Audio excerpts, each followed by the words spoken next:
প্রচন্ড ব্যথা হতো, ফ্লোরের মধ্যে ঘুরি গড়াগড়ি করতো। এত ব্যথা হতো যে ব্যথা কেন গড়াগড়ি করতো, তাই না? যতক্ষণ তো বমি চুমি না করছে ততক্ষণ তো তার শান্ত হইতো না। পায়েলের পাথর হয়েছিল, পিত্তথলিতে পাথর হয়েছে। আলহামদুলিল্লাহ এখন আল্লাহর মধ্যে পুরোপুরি সুস্থ পায়েল। এখন তো আর ব্যথা হয় না? না, এখন আর ব্যথা টাথা নেই। না, বমি হয় না। আল্লাহ আচ্ছা, খাবার দাবার ঠিকভাবে খেতে পারে? হ্যাঁ, খাবার দাবার ঠিকভাবে খাইতে পারে। আলহামদুলিল্লাহ এখন আমি সম্পূর্ণ সুস্থ। আলহামদুলিল্লাহ, আমাদের আরও একজন পিত্তথলির পাথরের পেশেন্ট পিত্তথলির পাথর থেকে সম্পূর্ণভাবে আরোগ্য হয়েছেন। আজকে আমাদের চেম্বারে আছেন পায়েল। প্রিয় ভিউয়ার্স, পায়েল দীর্ঘদিন থেকে পিত্তথলির পাথরের সমস্যা নিয়ে ভুগছিলেন। কী কী সমস্যা হতো বা আমাদের কতদিন চিকিৎসা নিয়েছে, চিকিৎসা নেওয়ার পর এখন কতটুকু উন্নত হলো, চলুন আমরা পায়েলের কাছ থেকে শুনি। এবং পায়েলের সাথে আছে পায়েলের বাবা। পায়েলের বাবার কাছ থেকে আমরা শুনবো এবং রিপোর্টগুলো দেখব। আসসালামু আলাইকুম, আমি শফিকুল ইসলাম, পায়েলের আব্বা। আমার বাড়ি শাহপুর নহটা, থানা বাজিতপুর, জেলা কিশোরগঞ্জ। পায়েলের পাথর হয়েছিল, তারপর সরকারি মেডিকেলে নিয়ে আসার পর বললো যে চেক আপ করার জন্য। তারপর চেক আপ করাইলাম। চেক আপ করানোর পরে বলতেছে যে পিত্তথলিতে পাথর হয়েছে, এখন অপারেশন করতে হবে। পায়েলে কি কি সমস্যা ছিল আগে যখন পাথরটা ছিল, এটা যদি একটু কষ্ট করে বলেন। পায়েলে কি কি সমস্যাটা আমরা যখন ব্যথা করতো, হ্যাঁ জি, তখন ব্যথায় আপনার অস্থির হয়ে যেত। আচ্ছা, প্রচন্ড ব্যথা হতো না? প্রচন্ড ব্যথা হতো, ফ্লোরের মধ্যে ঘুরি গড়াগড়ি করতো। এত ব্যথা হতো যে ব্যথা কেন গড়াগড়ি করতো, তাই না?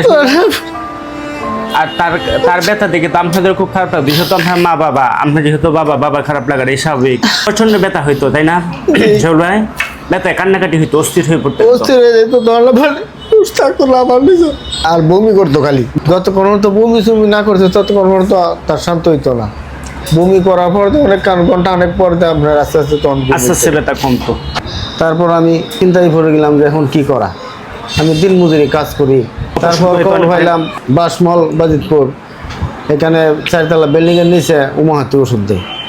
তারপর এই ভাইয়ের কাছে আসলাম। আসার পরে চিকিৎসা নেওয়া শুরু করলাম পায়েলের জন্য।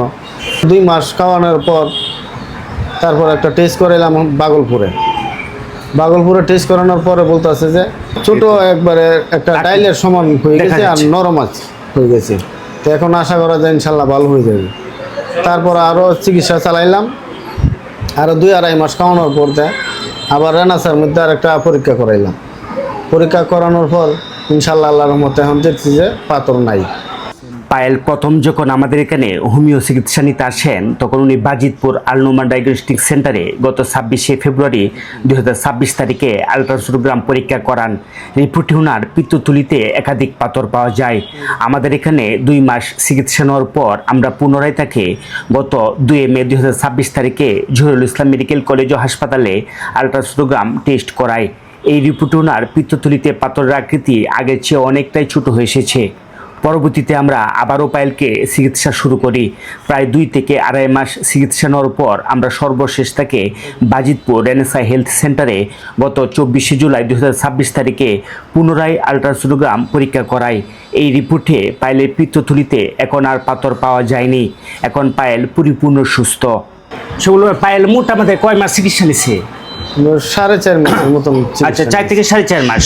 আলহামদুলিল্লাহ যে সেগুলো আপনার মেয়ে সুস্থ হয়েছে, আমরা অনেক আনন্দিত। আল্লাহ তাআলা আসলে ভালো করছে, আমাদের তো আসলে কিছু না, বিনা অপারেশনের মাধ্যমে আল্লাহ তাআলা ভালো করছে পায়েলকে। আমরা দোয়া করি ইনশাআল্লাহ পায়েল বাকি জীবনে সুস্থ থাকুক। পায়েলের বাচ্চা এটা, এই ছেলেরা পায়েলের পায়েলে যখন অসুস্থ ছিল, তীব্র ব্যথায় থাকতো বা সমস্যা থাকতো, তখন তো বাবাটা অনেক কষ্ট করতো, তাই না? আলহামদুলিল্লাহ এখন আল্লাহর মধ্যে পুরোপুরি সুস্থ পায়েল। এখন তো আর ব্যথা হয় না? না, এখন আর ব্যথা টাথা নেই। না, বমি হয় না। আল্লাহ আচ্ছা, খাবার দাবার ঠিকভাবে খেতে পারে? হ্যাঁ, খাবার দাবার ঠিকভাবে খাইতে পারে। আলহামদুলিল্লাহ এখন আমি সম্পূর্ণ সুস্থ। যাক, ইনশাআল্লাহ তুমি পরিপূর্ণ সুস্থ হও। আর আমাদের ভিডিও যারা দেখছেন, অনলাইনে দেশের দূর দূরান্ত থেকে আমাদের ভিডিও দেখছেন বা আমাদের চিকিৎসা নিচ্ছেন, তাদেরকেও আমরা আমাদের রিপোর্টগুলো বা পায়েলের কথা, পায়েলের বাবার কথা আমরা সবাইকে এগুলো সবাই দেখুক, জানুক। সঠিক জার্মানি হোমিওপ্যাথিক ওষুধ সেবনের মাধ্যমে পিত্তথলির পাথর, কিডনির পাথর থেকে সম্পূর্ণভাবে আরোগ্য সম্ভব ইনশাআল্লাহ। আপনাদের প্রত্যেকে সুস্বাস্থ্য কামনা করে আজকের মতো ভিডিওটি শেষ করছি। আপনাদের স্বাস্থ্য সেবায় আছি আমি ডাক্তার মোহাম্মদ আব্দুল মান্নান।